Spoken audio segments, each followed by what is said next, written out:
안녕하세요. 미래를 설계하라 경제 잡학사전 구혜림입니다. 한 주의 시작 월요일입니다. 월요일부터 어떻게 보내셨을까요? 오늘도 두 분의 아나운서와 함께 경제 이야기 나눠보도록 하겠습니다. 오늘은 신예지 장세은 아나운서와 함께합니다. 안녕하세요. 안녕하세요. 네, 그러면 지난주 금요일 뉴욕 증시부터 살펴보고 넘어가도록 하겠습니다. 이 차츰 회복세를 보이고 있던 뉴욕 증시, 지난주 금요일에는 혼조로 마감을 했는데요. 자세한 분위기도 살펴보도록 하겠습니다. 자, 예지 아나운서 전해주시죠. 네, 미증시 마감 전해드리겠습니다. 전일 미증시는 혼조세로 마감을 했는데요. 오늘 다우존스 41,249.38로 0.29% 내렸고요. 나스닥 지수는 17,928.92로 마감하면서 소폭 상승의 보합권에 거래 마쳤습니다. S&P 500은 5,659.91로 마이너스 0.07% 하락하는 모습 보여줬는데요. 금선물은 2%대 하락했고 미 10년물 국채금리는 0.89% 상승한 모습 보여줬습니다. 주말에 있었던 미중 무역의 협상이 주요 어젠다였는데요. 시장은 60%까지 미중 무역 관세의 인하를 바라지만 트럼프 대통령은 80%의 관세가 적절하다고 밝히면서 투심이 위축되는 모습 보였습니다. 그럼 자세한 뉴욕 증시 글로벌 이슈 살펴보겠습니다. 첫 번째 이슈는 CPI 관련 소식인데요. 이번 주 미국 증시는 무역 협상 결과뿐 아니라 주요 경제 지표와 기업 실적 발표가 시장을 좌우할 전망입니다. 특히 미국이 각국과 진행 중인 무역 협상은 여전히 증시의 핵심 변수로 부각되고 있으며 이와 함께 소비자 물가지수, 소매 판매, 기업 실적 등이 쏟아질 예정입니다. 가장 주목되는 이벤트는 13일 발표될 4월 CPI입니다. 트럼프 행정부의 일부 관세 정책이 4월부터 시작됐기 때문에 관세가 물가에 미치는 영향을 직접적으로 확인할 수 있는 것으로 예상되는데요. 특히 자동차 가격 상승이 CPI에 가장 크게 영향을 줄 것으로 예상되며 자동차를 제외한 4월 소매 판매는 전월 대비 0.5% 감소했을 것으로 전망됩니다. 또한 제롬 파월 연준 의장이 FOMC 이후 일주일 만에 다시 연설에 나서며 시장은 그의 발언에 주목할 예정인데요. 기업 실적으로는 월마트, 양자 컴퓨팅 기업, 소형 모듈 원자로 회사 등이 줄줄이 실적을 발표할 예정이고요. 이 역시 증시 흐름에 영향을 미칠 가능성이 큽니다. 전반적으로 이번 주는 무역 협상과 함께 물가와 소비, 기업 실적 등 증시에 영향을 줄 수 있는 다양한 변수들이 집중되는 한 주라고 할 수 있겠네요. 다음 소식은 미중 무역 협상의 소식입니다. 미국과 중국이 스위스 제네바에서 이틀간 첫 공식 무역 협상을 진행했죠. 양국 모두 상당한 진전을 이뤘다고 11일 밝혔습니다. 그간 양국 간 긴장 속 탐색전 정도에 그칠 거라는 전망이 있었지만 실제로는 추가 협상을 위한 새로운 협의 체계까지 마련하는 등 예상보다 실질적인 진전을 이뤘습니다. 다만 구체적인 합의 내용은 함구한 상태이며 12일에 공동성명을 통해 발표할 계획입니다. 관심은 무엇보다 세 자릿수 관세율 인하에 관심이 쏠리고 있는데요. 트럼프 대통령 시절부터 누적된 대중 관세율은 145%에 달했으며 최근 미국 측에서는 이를 80%로 낮출 수 있다는 시각도 있었습니다. 또한 현지 언론 보도에 따르면 미국 정부는 관세율을 50%까지 낮추는 방안도 검토 중인 것으로 알려졌습니다. 만약 양국이 이번 협상에서 관세 인하에 합의한다면 극단적인 무역 갈등을 일부분 완화하고 점진적으로 무역 관계 정상화로 나아갈 가능성이 큽니다. 이번 협상에서는 펜타닐 단속 강화도 주요 어젠다였는데요. 이와 같은 주요 현안도 함께 논의될 것으로 알려져서 향후 협상 구체 내용에 시장의 이목이 집중되고 있습니다. 다음 소식은 대신증권에서 일본 토픽스 2,800선 목전, 비중 축소를 대응해야 한다라는 제목인데요. 일본 토픽스 지수가 2,800선에 근접하면서 비중 축소가 필요하다는 의견이 나왔습니다. 대신증권 연구원은 일본 증시의 추가 상승을 제한할 세 가지 주요 리스크를 지적했는데요. 첫째, 일본 제조업체들의 실적 부진입니다. 도쿄 증시에 상장된 약 500개 제조업체의 2024년 순이익이 전년보다 2% 줄었고요. 이는 제조업 중심인 일본 증시에 부담으로 작용할 가능성이 큽니다. 둘째, 일본은행의 주식과 ETF 매각입니다. BOJ는 2016년부터 출구 전략을 추진 중이며 주식 잔고는 1조 3천억 원에서 현재 240억엔 수준으로 축소가 됐습니다. ETF 잔고도 여전히 70조엔에 달해 매각 시 증시 수급에 악영향을 줄 수도 있겠습니다. 종합적으로 연구원은 토픽스 지수가 2,800선에 도달할 경우 추가 상승보다는 하락 위험이 커질 수 있기 때문에 비중 축소로 대응할 필요가 있다고 조언했습니다. 이러한 흐름의 히트맵은 전반적으로 혼조세를 보였는데요. 특히나 헬스케어가 부진한 모습 나타내줬습니다. 트럼프가 의약품 가격을 낮추는 행정명령에 서명을 하면서 헬스케어주가 큰 타격을 받은 것인데요.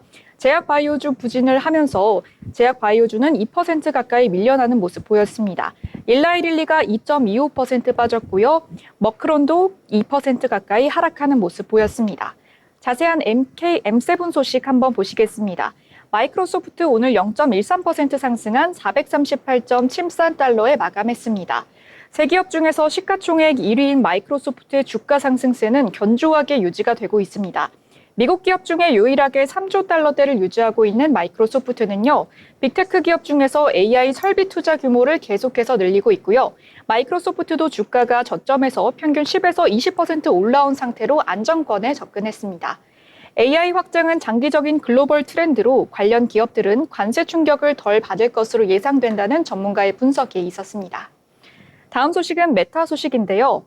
메타 오늘 0.92% 하락한 592.49달러에 거래 마쳤습니다. 메타 같은 경우에 1분기 실적 서프라이즈를 발표하면서 투자자들의 주목을 받고 있는데요. 검색 엔진 광고 업황 둔화 속에서도 인공지능 기반의 추천 모델 성과가 돋보였다는 평가 받고 있습니다. 여기에 올해 최대 720억 달러, 한화 약 102조 원까지 자본적 지출을 확대 가능하다고 밝힌 소식 또한 호재였는데요. 중장기 성장 기대감도 커지고 있습니다. AI 콘텐츠 추천 모델이 무엇이냐 하면 페이스북, 인스타그램 사용 시간도 각각 8에서 6% 증가하면서 플랫폼 전반의 체류 시간이 늘었고요. 이 덕분에 광고 수입을 챙길 수 있었던 것으로 분석됩니다. 페이스북이나 인스타그램의 주요 플랫폼의 내재화된 형태가 아닌 메타 AI 인공지능 앱도 지난달 말에 내놔서요. 아직 출시가 된 지 2주가 채 되지 않았는데요.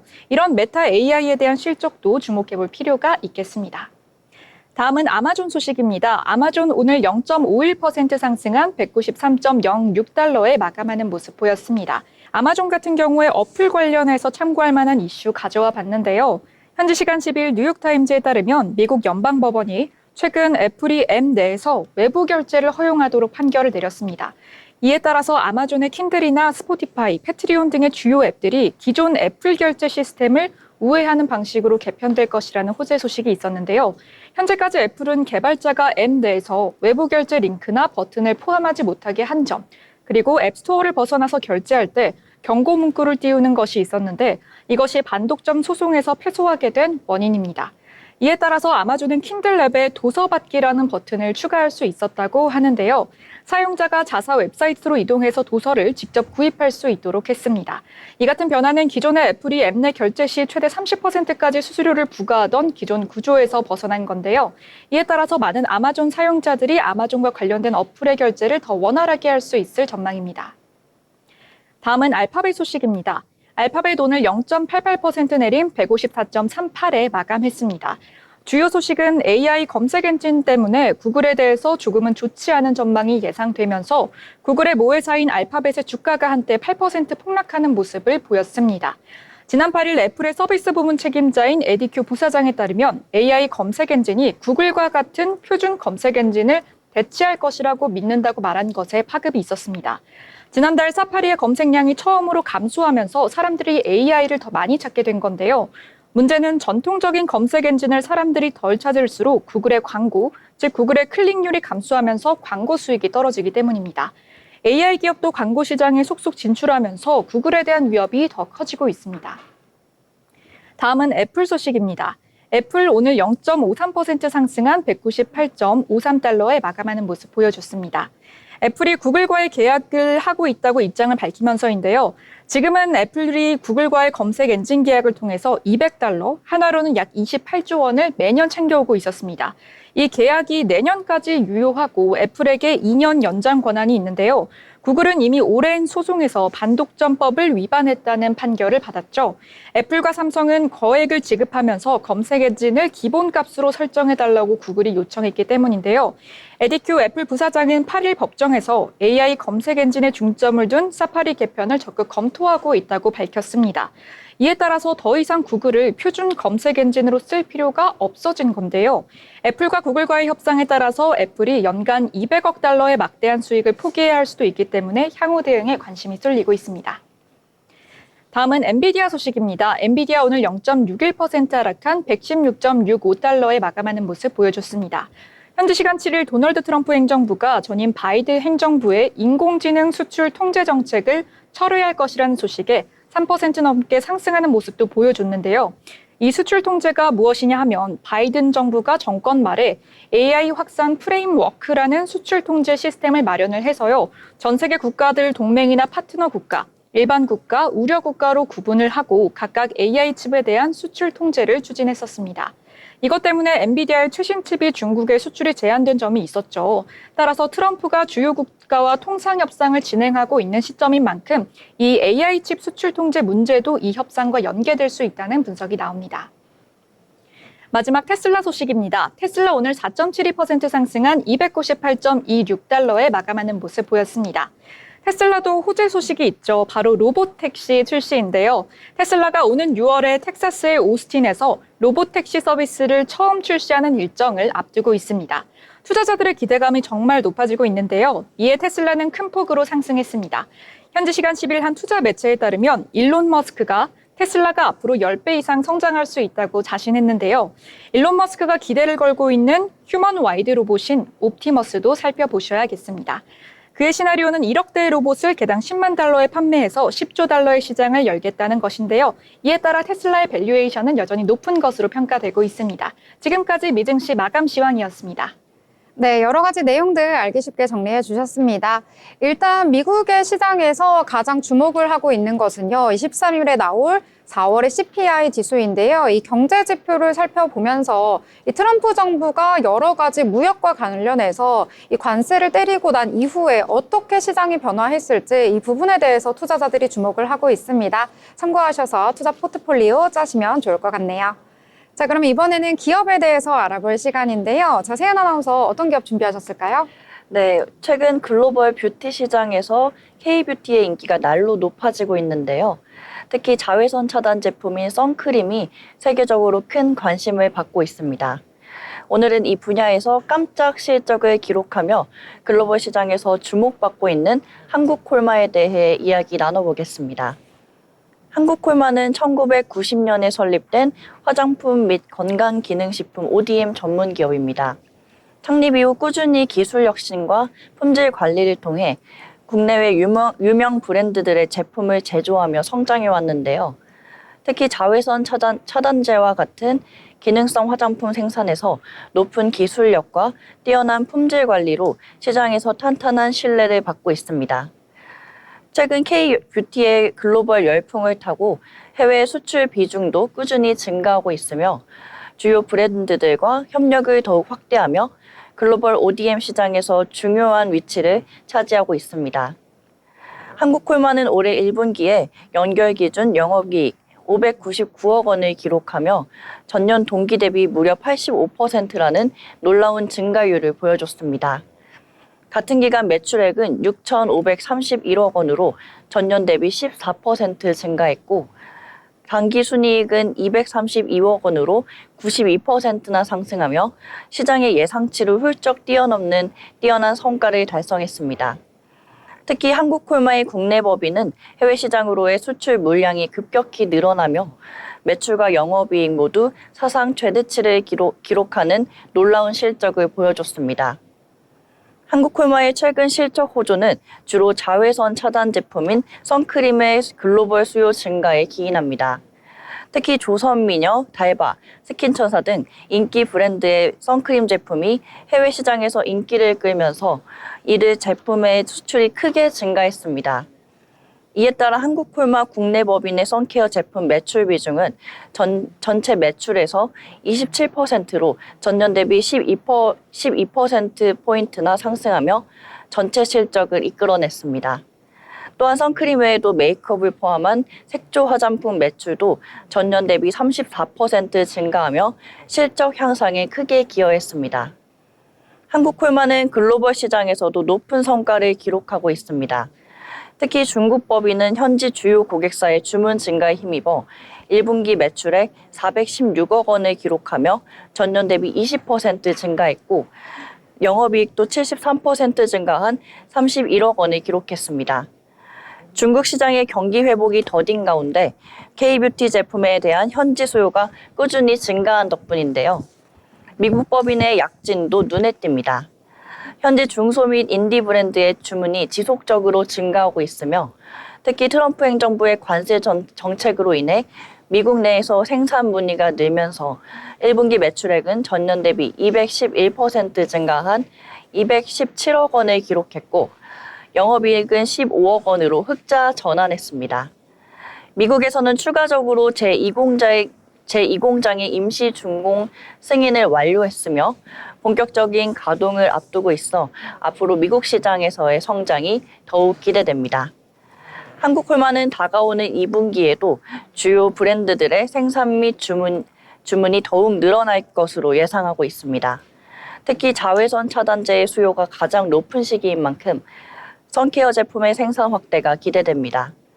또한 고객사의 수출 대상 국가를 더욱 다양화하면서 매출 성장세를 지속적으로 유지할 계획입니다. 미국 내에서는 제2공장의 가동을 통해 현지 생산 역량을 크게 강화하고 미국 내 고객사의 협력 관계 확대를 통해 글로벌 경쟁력을 높일 예정입니다. K뷰티의 대표 주자로서 글로벌 시장을 공략하고 있는 한국콜마의 향후 행보가 더욱 기대됩니다. 오늘의 기업 브리핑은 여기까지입니다. 다음 시간에도 더욱 흥미로운 기업 이야기로 찾아뵙겠습니다. 네, 한국콜마에 대해서 이야기해 주셨습니다. 특히 올해 역대급 실적이 예상이 되기는 하는데요. 그래서인지 증권사에서 줄줄이 목표가 상향을 하기도 했습니다. 아까 말씀해 주신 대로 선크림의 매출이 굉장히 잘 나간다고 하는데요. 이 한국콜마에서 만들어진 선케어 제품, 이 한국이 가장 많이 소비하는 것이 아니라요. 미국이 가장 많이 소비를 하는 나라다라고 볼 수가 있겠습니다. 앞으로 미국 쪽으로의 확장성 더욱더 커지는 만큼 함께 살펴보시면 좋은 기업일 것 같습니다. 자, 그러면 이번에는 뉴스 살펴볼 시간인데요. 경제면 어떤 내용들 준비했는지 함께 알아보도록 하겠습니다. 자, 예지 아나운서 전해주시죠. 네, 한 주간의 중요한 뉴스들을 전달해드리는 신문 브리핑 시간입니다. 방산주 호재 소식을 좀 가져와 봤는데요. 방산으로 눈 돌린 기관, ESG 투자 금기 깨진다라는 제목입니다. 글로벌 ESG 기관 투자자들이 방위 산업으로 눈을 돌리고 있습니다. 기존에는 친환경 기업이나 사회적 책임을 다하는 기업 또는 지배구조가 우수한 기업 위주로 투자를 해오던 ESG 투자가들이 가장 꺼리는 것이 바로 방산 분야 투자였는데요.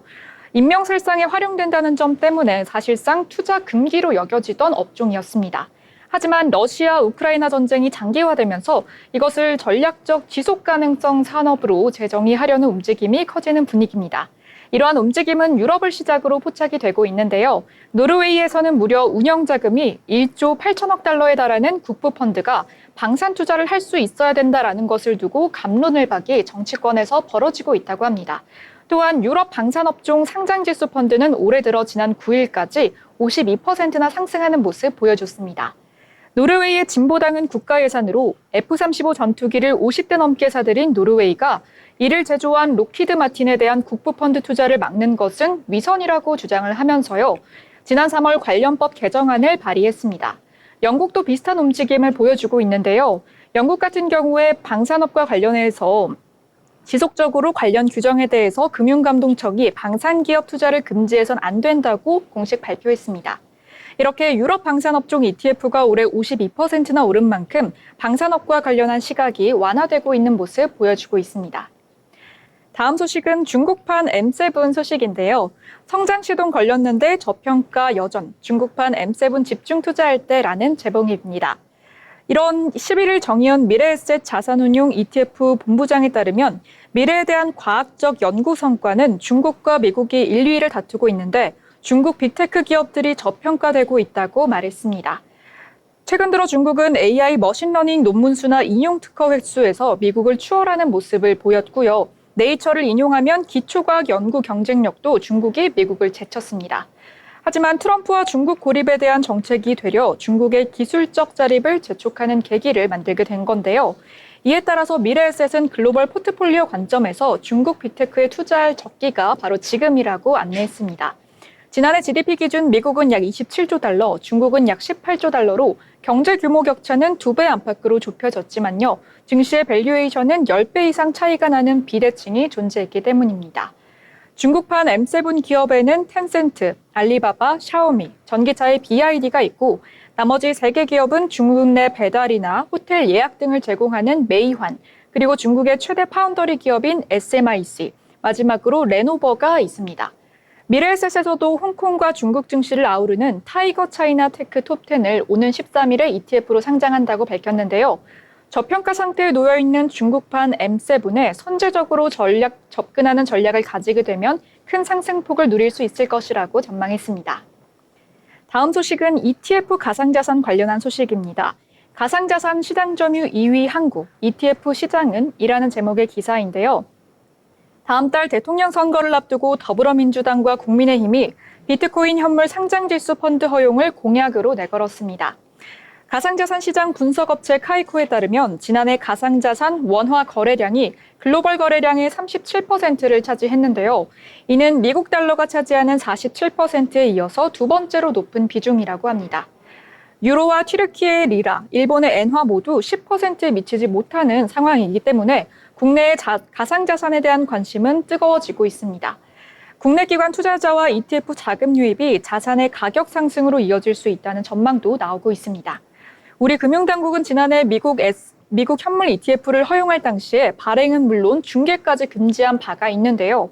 최근 비트코인 가격이 10만 달러를 넘어서면서 뜨거운 관심을 받고 있죠. 주요 정당 대선 후보들은 모두 현물 ETF 도입을 약속하면서 금융당국의 제재와는 반대로 완화 흐름이 포착되고 있습니다. 이에 자산운용업계와 투자자들은 모두 기대감을 높이고 있는데요. 한국이 지금까지 가상자산 시장 규모는 컸지만요. 주로 개인 투자자 중심으로 이루어졌지만 만일 기관 투자자의 가상자산 시장 참여가 허용된다면 유동성이 좋아질 것으로 분석되고 있습니다. 다만 알트코인에 집중된 거래의 형태와 금융 선진국 대비 늦은 시장 개방 등은 약점으로 꼽히고 있는데요. 카이코에 따르면 국내 거래소 전체 거래량 중에 평균 85%가 알트코인에 집중되어 있다고 합니다. 국내 운용사의 한 관계자는 지금 당장 현물 ETF가 허용돼도 절차를 고려하면 출시까지 1년은 잡아야 한다면서 그 사이에 해외 상품의 중개까지 허용되면 국내에 상장된 가상자산은 매력이 떨어질 수 있다고 지적했습니다. 각각의 가상자산을 순차적으로 허용하기보다는 인버스처럼 당장 활용할 수 있는 상품을 내놓는 게 필요해 보인다고 덧붙였습니다. 지금까지 뉴스 브리핑이었습니다. 네, 여러 가지 뉴스들 알기 쉽게 정리를 해주셨는데요. 그중에서도 많은 분들이 흥미로워할 내용, 이 중국판 M7입니다. 기존에 알고 있던 미국판 M7이 아니라요, 중국 쪽에서 새로 만들게 된다라고 전해졌는데요. 2025년 같은 경우에는 중국 쪽으로의 이 기술주가 앞으로 더욱더 성장할 수 있다라는 이야기가 나오면서 많은 분들이 주목하고 있고요. 운용사에서도 관련돼서 여러 가지 상품을 내놓고 있는 걸 보니까요. 앞으로 중국 시장 쪽으로 눈을 돌려도 괜찮지 않을까 하는 생각이 드는 내용이었습니다. 더불어 본 방송에서 제공하는 정보는 투자 판단을 위한 조언일 뿐 해당 종목의 가치, 상승과 하락에 대해서는 보장하지 않습니다.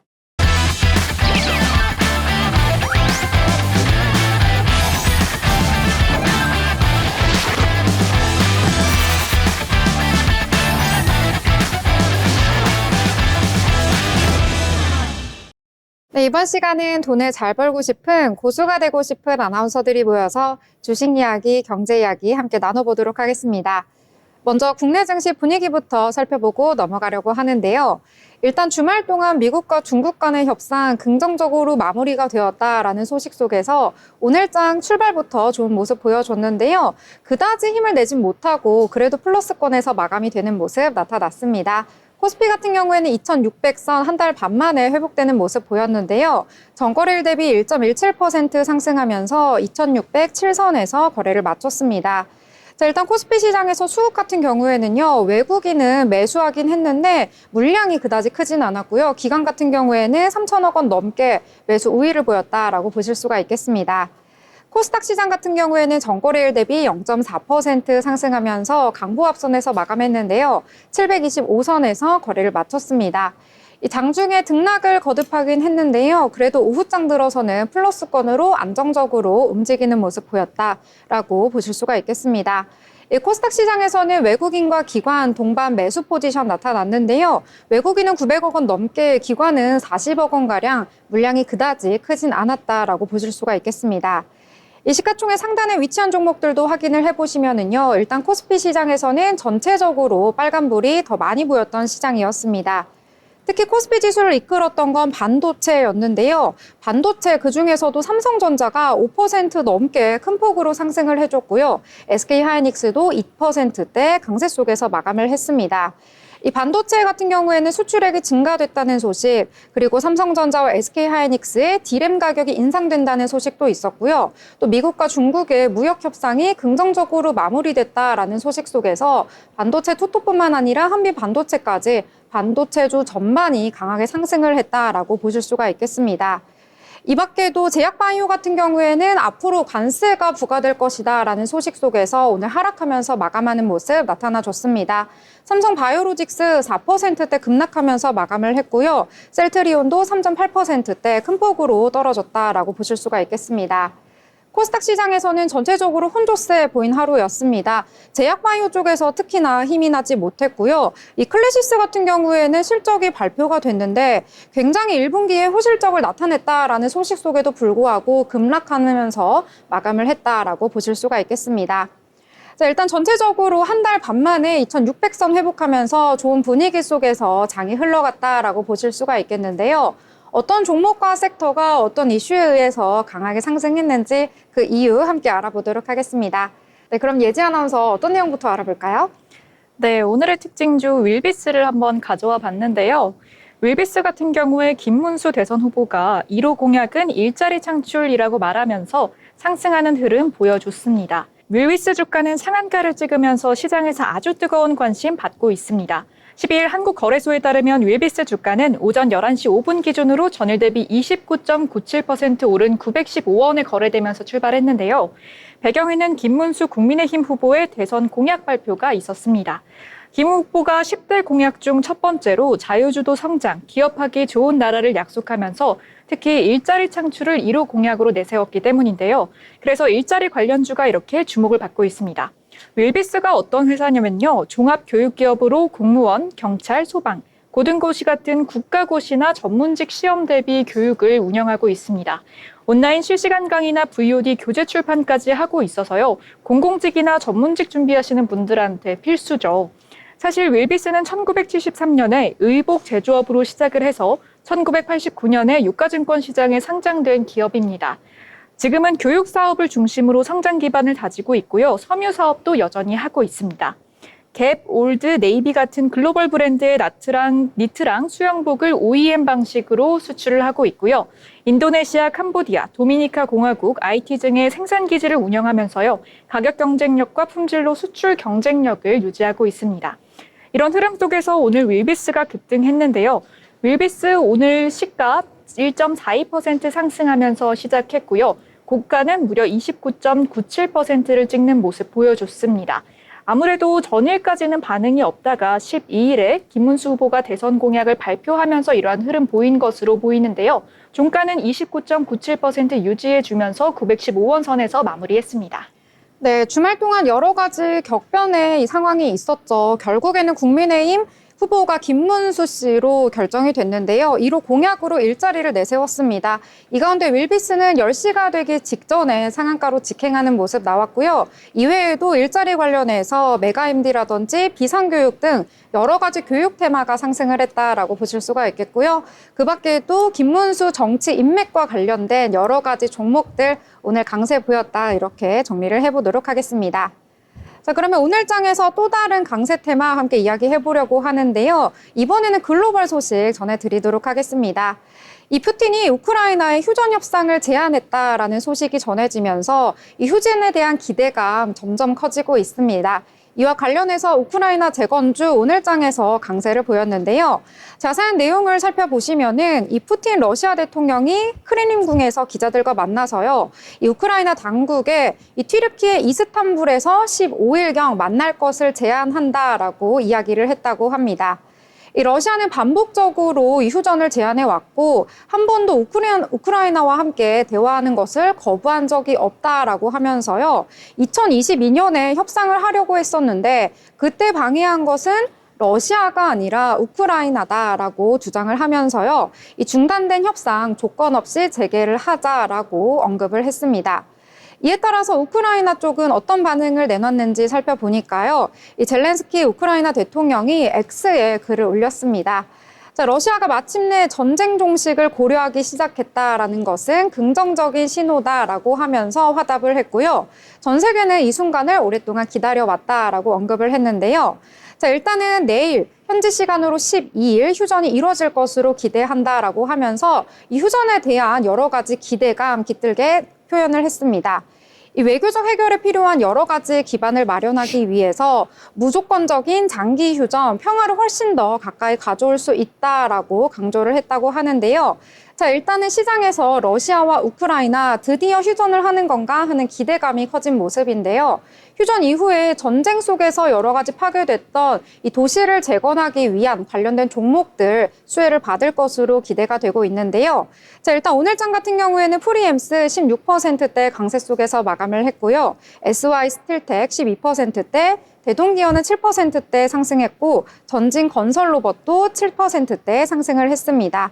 자, 일단 우크라이나 재건주 그리고 건설기계, 모듈러 주택까지 여러 가지 전쟁이 종식됐을 때 수혜를 받을 수 있는 여러 가지 종목들 오늘장에서 강세를 보였다. 이렇게 정리를 해보도록 하겠습니다.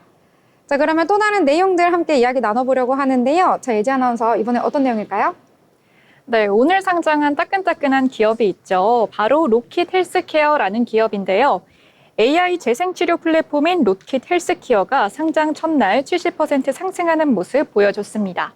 AI 기반 재생치료 플랫폼 전문 기업인 로킷 헬스케어가 코스닥 상장 첫날부터 주가가 급등했습니다. 12일 금융투자업계에 따르면 이날 로킷 헬스케어가 코스닥 시장에 상장했는데요. 이미 지난달 기관 투자자 대상으로 수요 예측에서 경쟁률을 무려 368.45대 2를 기록을 했었고요. 공모가는 희망 범위 하나인 11,000원으로 결정됐습니다. 일반 청약도 경쟁률이 80대 1을 찍었고 총 청약 증거금이 862억 원 규모로 모였다고 하는데요. 로킷 헬스케어는 2012년에 설립된 기업입니다. AI를 활용해서 환부를 자동 모델링하는 기술과요. 맞춤형 패치 제작, 의료용 3D 바이오 프린터, 초게이나 바이오 잉크 키트 등을 개발하고 있습니다. 장기 재생 플랫폼은 이미 상용화에 성공했는데요. 앞으로 피부암이라든지 화상, 연골, 신장 등 다양한 분야로 범위를 넓혀갈 예정입니다. 이런 사업 확장과 실적 개선을 노리고 있는 로킷 헬스케어. 오늘 상장했기 때문에 별다른 정보는 없지만 일본과 주봉이 같은 모습 볼 수 있습니다. 오늘 로킷 헬스케어 시가는 14.31% 상승한 16,860원에 거래됐고요. 고가는 37%까지 찍는 모습 보였습니다. 종가는 보합권으로 마무리되면서 14,750원에 거래 마감하는 모습 보였습니다. 네, 의료 AI 쪽으로 엮인다라고 볼 수 있겠는데요. 일단 오늘 코스닥 시장에 첫 상장을 했습니다. 오늘장에서 70%대까지 급등하는 모습 보이기도 했는데 결국에는 윗꼬리가 크게 달리면서 30%대까지 내려오면서 거래를 마쳤다라고 보실 수가 있겠습니다. 최근에 IPO 시장 어렵다 하는데요. 일단 오늘 상장을 했으니까요. 앞으로 어떻게 주가 흐름 흘러갈지 지켜보도록 하겠습니다. 자, 그러면 이번에는 정치 관련해서 공약이 나오니까요. 또 들썩거리는 쪽이 있어서 함께 이야기 나눠보려고 합니다. 자, 이재명 더불어민주당 대선 후보가요. 또 SNS를 통해서 새로운 공약을 발표를 했습니다. 특히 재해와 재난으로부터 국민의 생명과 안전을 보호하기 위해서 국가가 가장 먼저 지켜야 할 것이다라는 내용과 함께요. 이 재해와 재난과 관련한 대책을 발표를 했는데요. 특히 여름이 다가오면서 집중호우 등 이 물난리가 날 수도 있기 때문에 선제적으로 대응이 필요하다라는 내용을 강조를 했다고 합니다.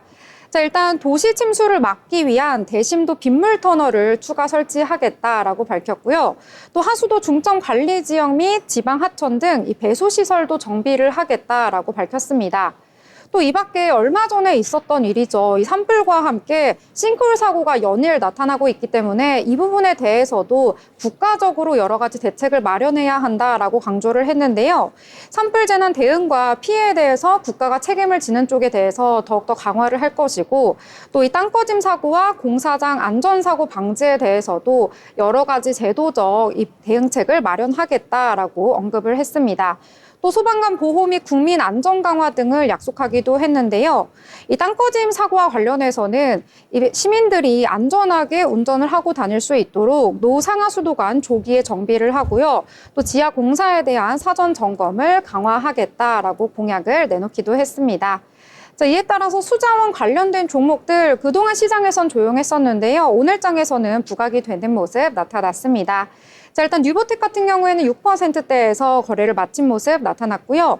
웰크론한텍은 5%대, 코웨이는 2.58%대 상승했고요. 호오론 글로벌이라든지 한국종합기술 같은 수자원 관련된 종목들이 오늘 장에서 소폭이지만 강세 보였다라고 정리하도록 하겠습니다.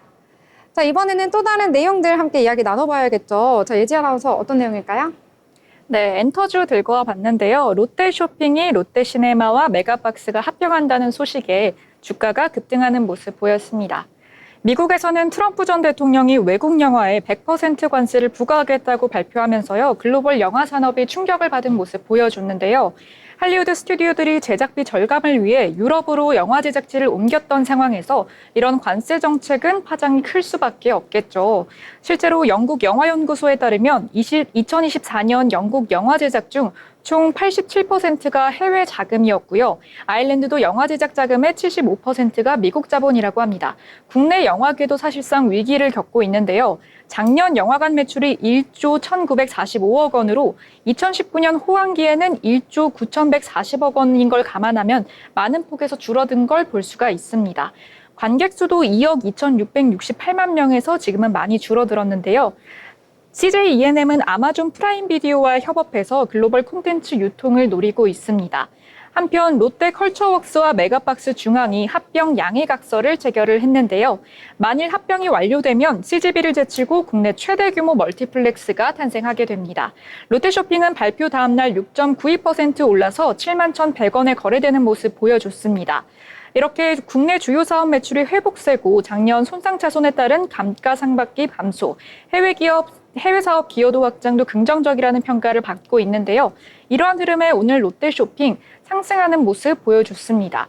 고가는 7.75% 상승하며 77,900원 찍는 모습 보여줬고요. 종가는 4.84% 찍으면서 75,800원 찍는 모습 보여줬습니다. 이러한 양해각서가 5월 8일에 체결됐기 때문에 5월 7과 8일에는 잠잠하다가 5월 9일부터 거래량이 는 모습도 볼 수 있습니다. 네, 이렇게 롯데쇼핑까지 함께 알아봤고요. 자, 그러면 이번에는 저희 인물에 대해서 함께 살펴보도록 하겠습니다. 자, 어떤 인물 준비하셨을까요? 네, 오늘은 미국 트럼프 행정부의 2기에서 재무부 장관에 오른 엘리트 금융인 스콧 베센트를 소개해드리겠습니다. 그는 조지 소로스 펀드에서 경력을 쌓은 뒤에 자신만의 헤지 펀드인 키스케어 그룹을 설립한 월가 출신의 대표적인 투자 전략가입니다. 2024년 대선에서 도널드 트럼프 대통령의 경제 자문으로 활약하며 존재감을 키웠고요. 같은 해 11월 공식적으로 차기 재무부 장관으로 지명되었습니다. 스콧 베센트는 사우스 캐롤라이나주 코네이에서 부동산 개발업자 아버지 밑에서 자랐습니다. 예일대학교에서 정치학을 전공한 후 회계와 금융 경력을 시작했으며 1991년 조지 소로스 펀드에 합류해 글로벌 외환시장 리스크를 관리했습니다. 특히 1992년 영국 파운드와 공매도 당시 리스크 매니지먼트를 담당하면서 큰 주목을 받았고 또한 2013년 일본 엔화 공매도를 통해 10억 달러 수익을 올리기도 했습니다. 소로스 펀드에서 물러난 후 베센트는 자신만의 투자 회사인 키스케어 그룹을 설립합니다. 이 회사는 거시경제와 글로벌 시장을 종합적으로 분석해 공격적인 투자를 이어갔으며 월가에서도 성공적인 트레이더로 평가받게 됩니다. 이후 정치에서 직접 발을 들이진 않았지만 2024년 트럼프 대통령의 선거 캠프에 약 200만 달러를 기부하면서 경제 자문으로 복귀했습니다. 2024년 대선 이후 베센트는 트럼프의 재무부 장관 후보군 중 가장 주목받는 인물로 부상했습니다. 케빈 오시, 마크 로완, 하워드 러트닉 등과 함께 경쟁했지만 결국 트럼프 대통령은 베센트를 선택했습니다. 그는 감세와 규제 완화, 그리고 예산 균형을 핵심 경제 정책으로 내세우면서 333 전략을 트럼프에게 제안한 장본인이기도 합니다. 베센트는 대표적인 보수주의 경제관을 지닌 인물로 국방을 제외한 대부분의 분야에서 예산 감축을 주장하며 IRA 등 보조금 중심의 재정 정책의 반대 입장을 견지하고 있습니다. 그는 트럼프 행정부의 관세 정책에 대해서는 다소 온건한 입장으로 관세 자체보다는 협상의 레버리지로 사용하는 것이 현실적이라고 보고 있습니다. 또한 그는 그림자 연준 의장 구상으로도 알려져 있는데 파월 의장의 임기 중 차기 인물을 지명해 시장의 영향력을 선제적으로 행사하겠다는 아이디어를 제안한 바 있습니다. 2025년 1월 미 상원 찬성 68표로 재무부 장관 연준을 통과한 그는 바로 중국, 캐나다, 멕시코 등을 겨냥한 관세 전략을 조율하며 트럼프 2기 경제 정책의 핵심 축으로 자리 잡고 있습니다. 금융 전문가로서 경력과 정치적 영향력을 바탕으로 미국의 경제 정책에 중대한 영향을 미치고 있는 스콧 베센트, 그의 행보를 앞으로도 주목해보면 좋을 것 같습니다. 오늘의 인물 브리핑 여기까지입니다. 다음에도 흥미로운 인물 이야기로 찾아뵙겠습니다. 네, 이렇게 인물에 대해서도 함께 알아봤습니다. 이번에는 리포트에 대해서 알아볼 시간인데요. 오늘 굉장히 또 재밌는 내용 가져오셨더라고요. 네, 많은 사람들에게 아마 익숙할 텐데요. 한국 의료 뷰티 분야입니다. 한 주간의 리포트 중에서 주목할 만한 리포트를 알려드리는 리포트 분석. 오늘은 한종엽 애널리스트가 작성한 미용 백서, 시장 트렌드와 기회를 바탕으로 정리해드리겠습니다. 먼저 의료 미용 시장이 왜 이렇게 주목을 받고 있을까요? 2023년 기준 이 시장 규모는 약 425조 원이었는데요.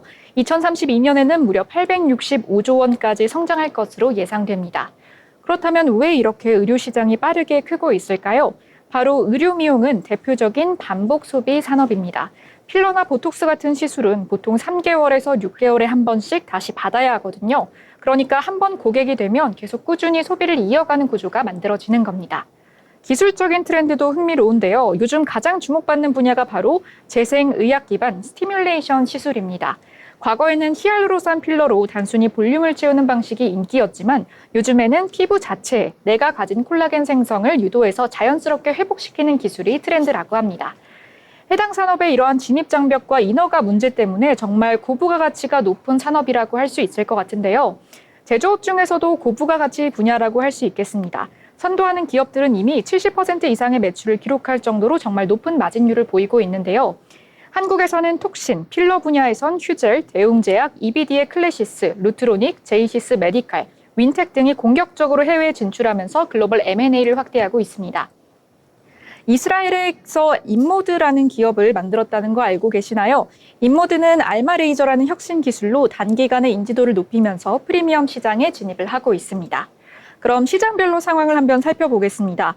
먼저 미국은 의료 규제가 까다로운 시장입니다. 하지만 병원이 아닌 메디컬 스파 중심으로 수요가 꾸준하게 늘고 있는데요. 보톡스나 필러 같은 반복 시술은 멤버십 형태로 만들어서 정기 구독하는 서비스가 유행 중이라고 합니다. 이게 미국 소비자들한테는 꽤나 잘 먹히고 있다고 합니다. 다음으로 유럽에서는 재생의학 트렌드가 확산되면서 주사제나 장비 모두 임상 데이터를 통한 신뢰 확보가 중요해지고 있습니다. 중남미에서는 브라질이 특히 눈에 띄는데요. 2023년 기준 약 218만 건의 미용 시술이 이루어졌고요. 이 수치는 세계 1위입니다. 지방분해나 바디 리프팅 같은 시술도 큰 인기를 얻으면서 보편화된 모습 보이고 있습니다. 다음으로 기업 분석 한번 보시겠습니다. 먼저 휴젤입니다. 휴젤은 미국 시장 성공이 리레이팅의 열쇠라고 평가받으면서 투자 의견은 바이로 유지해 주셨는데요. 미국과 유럽 등 선진국 규제를 모두 획득한 아시아 유일의 톡신 기업이라고 할 수 있겠습니다. 최근엔 미국 시장 공략에 속도를 내고 있고 실제로 시판 허가도 받았습니다. 만일 미국에 진출한다면 약 3조 원 규모를 예상하고 있고요. 휴젤이 현재 국내에서 팔고 있는 단가보다 미국에서 훨씬 비싸게 팔 수 있는 점이 호재가 되겠습니다. 다음으로 파마 리서치입니다. 파마 리서치는 중장기 고성장 잠재력을 가지고 있지만 단기 밸류 부담이라고 조언했는데요. 파마 리서치는 리쥬란이라는 브랜드로 유명하죠. 연어 DNA에서 추출한 PDRN 기반 기술 제품인데요. 이 제품 같은 경우에 피부 재생 효과가 크고요. 가격 방어력도 좋아서 충성 고객이 많은 브랜드라고 할 수 있겠습니다. 다만 최근에는 경쟁사 진입이 많아져서 마케팅비 부담이 커질 수 있다는 점도 감안해야 합니다. 다음 기업은 클래시스입니다. 5년 뒤에 얼마나 커질지 기대된다는 제목으로 바이 매수 의견 유지해 주셨는데요. 클래시스는 슈링크, 볼유머 같은 장비 트렌드를 보유한 기업입니다. 장비는 한 번 판매하면 소모품이라서 계속 카트리지를 공급하면서 안정적인 수입막을 획득할 수 있을 것으로 예상됩니다. 다음 기업은 APR입니다. APR 같은 경우에 뷰티테크를 선도하면서 해외 진출을 본격적으로 나서고 있는데요. APR 같은 경우에 25년 매출은 9천억 원대로 전망하고 있습니다. 메디큐브나 에이프릴 스킬, 포멘트 같은 화장품 브랜드의 홈뷰티 디바이스를 접목한 뷰티테크 모델을 만들고 있어서 꾸준히 안정적으로 성장하고 있습니다. 이렇게 의료 미용 시장에 대해서 알아봤는데요. 기업들의 이름을 봤을 때는 좀 낯선 기업들을 많았는데 제품군을 듣고 나니까 확실히 제가 다 아는 기업들이었습니다. 특히 한국의 의료 기술이 세계 최고 수준이라는 것은 알고 있지만 그 안에서 사용되는 필러나 디바이스도 세계 시장에 많이 뻗어나가고 있다는 점 주목해 주시면 좋겠습니다. 지금까지 리포트 브리핑이었습니다. 네, 알기 쉽게 정리를 잘 해주셨습니다. 여러분들이 많이는 들어봤지만 이렇게 딱 정리를 해주니까 머릿속에 들어오는 것 같은데요. 구독 경제가 앞으로 트렌드다라는 말 계속해서 들어왔는데 또 이렇게 의료 미용과 관련해서도 구독 서비스가 생겼구나라는 점 새롭게 알게 된 내용이었습니다.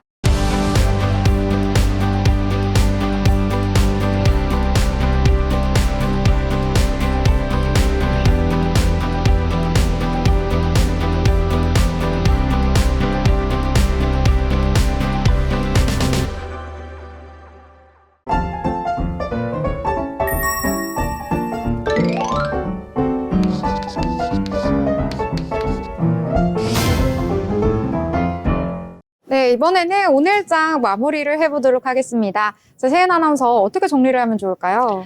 네, 오늘은 코스피가 46일 만에 2,600선 복귀하는 모습, 그리고 원달러도 소폭 상승했습니다.